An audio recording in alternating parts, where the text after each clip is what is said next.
Microsoft இணையதளம் முடங்கியது தொடர்பாக புதிய தலைமுறை சார்பிலிருந்து ஒரு சில கேள்விகள் முன்வைக்கப்பட்டிருக்கின்றன. அவை என்னவென்று தற்போது பார்த்து வருகிறோம்.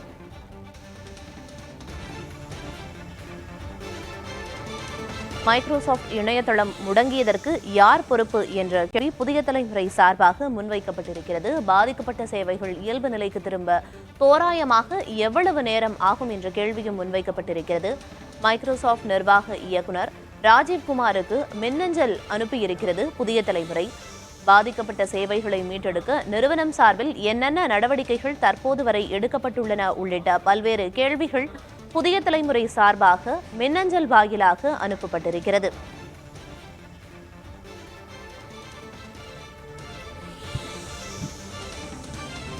பாதிக்கப்பட்ட சேவைகள் இயல்பு நிலைக்கு திரும்ப தோராயமாக எவ்வளவு நேரம் ஆகும்?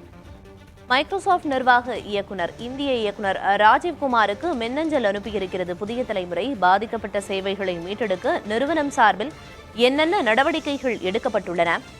பாதிக்கப்பட்ட நிறுவனங்களுக்கு இழப்பீடு வழங்குவது யார் பொறுப்பு என்பன உள்ளிட்ட பல்வேறு கேள்விகள் புதிய தலைமுறை சார்பாக முன்வைக்கப்பட்டுள்ளன.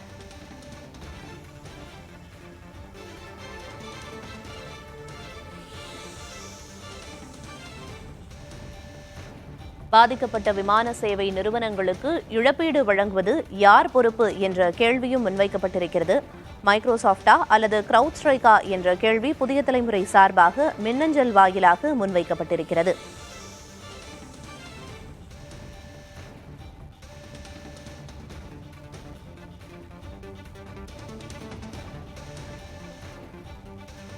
புதிய தலைமுறை சார்பாக எழுப்பப்பட்ட இந்த கேள்விகளுக்கு பதில் வரும் பட்சத்தில் அந்த பதில்களையும் ஒளிபரப்ப புதிய தலைமுறை தயாராக இருக்கிறது என்பதையும் குறிப்பிட்டுக் கொள்கிறோம். மைக்ரோசாஃப்ட் இணையதளம் முடங்கியது தொடர்பாக பல்வேறு கேள்விகளை புதிய தலைமுறை முன்வைத்திருக்கிறது.